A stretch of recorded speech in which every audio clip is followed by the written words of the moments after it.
مقصد یہ ہوتا ہے۔ اور پھر جب آپ قرآن مجید میں پڑھیں گے کہ آقا علیہ الصلوۃ والسلام کی اہل بیت کے بارے میں رب تعالیٰ نے ہمیں کیا حکم ارشاد فرمایا، آپ پڑھیں گے کہ آقا علیہ الصلوۃ والسلام کے صحابہ کے بارے میں رب تعالیٰ نے ہمارے سامنے کیا بات رکھی ہے، جب ہم ارد گرد سے سنیں گے فلاں بندہ فلاں مجلس میں فلاں ذاکر حضور کے فلاں صحابی کے بارے میں، یا کوئی میرا دوست، جس طرح آج کل ہمارے نوجوان حضرات ہیں، ہر قسم کا، ہر مسلک سے، بلکہ ہر مذہب سے تعلق رکھنے والے ہماری دوستیاں ہوتی ہیں،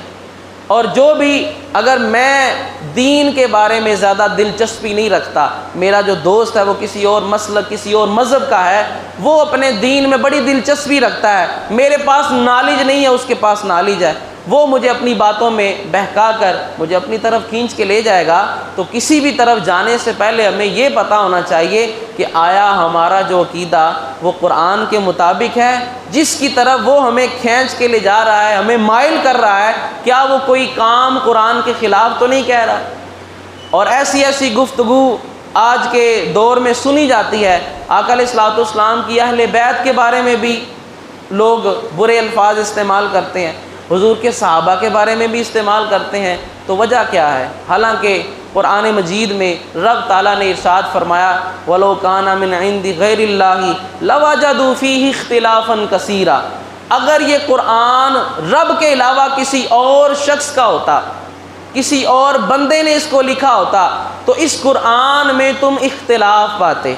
ایک بات کدھر جا رہی ہے اور ایک بات دوسری طرف جا رہی ہے۔ اور یہاں پر بھی پھر لوگ یہ سوال اٹھاتے ہیں کہ قرآن ایک ہے، اس کو ماننے والے مختلف کیوں ہیں؟ اگر قرآن میں اختلاف نہیں ہے، قرآن ایک ہی بات کرتا ہے، تو ماننے والے مختلف آج کیوں ہو گئے؟ آج دنیا میں اس کو ایک قرآن کو ماننے والے مختلف فرقوں میں کیوں بٹے ہوئے ہیں؟ اس کی وجہ بھی یہی ہے، ہم نے پہلے سے اپنا ایک ذہن بنایا ہوا ہے، اور اس ذہن کے مطابق جب ہم قرآن کو پڑھتے ہیں تو لہٰذا ہمیں ہر چیز جو ہمارے ذہن، ہمارے عقیدہ، جو ہم نے عقیدہ قرآن سے نہیں لیا، پہلے سے بنایا ہوا ہے، ہم بڑے ہوئے، جو ہمارا عقیدہ ہمیں سمجھا دیا گیا، ہم جب اس عقیدے کو ذہن میں رکھ کر قرآن کو پڑھتے ہیں تو پھر ظاہری بات ہے جو اس میں لکھا ہے وہ ہم تک نہیں پہنچتا۔ تو قرآن مجید یہ ہر بندے پر لازم ہے، قرآن مجید کو پڑھے، لیکن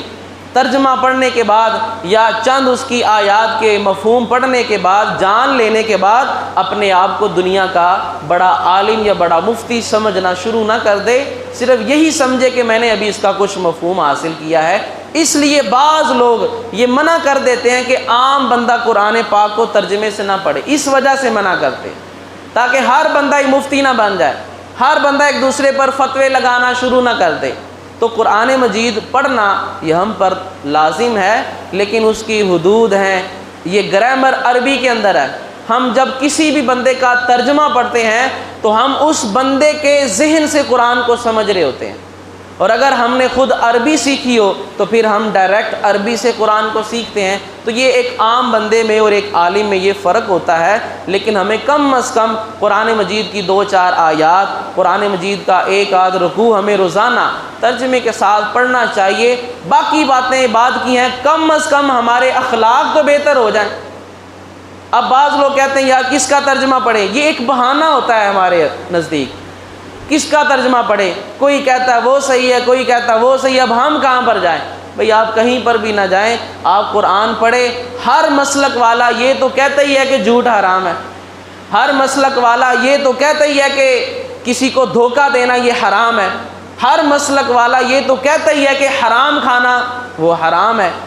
اب یہ جو باتیں جو سب مانتے ہیں، کم از کم ان پر تو ہم عمل کر ہی سکتے ہیں، لیکن ہم ان پر بھی عمل نہیں کرتے، تو یہ ہماری ایک بات، ایک بہانہ ہوتی ہے کہ یار قرآن اگر پڑھیں تو کس کا پڑھیں، اگر ترجمہ پڑھنا ہو تو کس کا پڑھیں۔ آپ اہل سنت و جماعت مسلک سے تعلق رکھتے ہیں، آپ ان کا ترجمہ پڑھ لیں، جس مسلک سے آپ کا بالفرض تعلق ہے آپ ان کا ترجمہ پڑھ لیں۔ پورے قرآن پاک میں گنتی کے چند ایک مقامات ہیں جہاں پر کوئی ترجمے کا کوئی بڑا خاص فرق ہوگا، ورنہ اس کے علاوہ تقریباً ہر مسلک کا وہ ایک ہی ترجمہ آپ کو ملے۔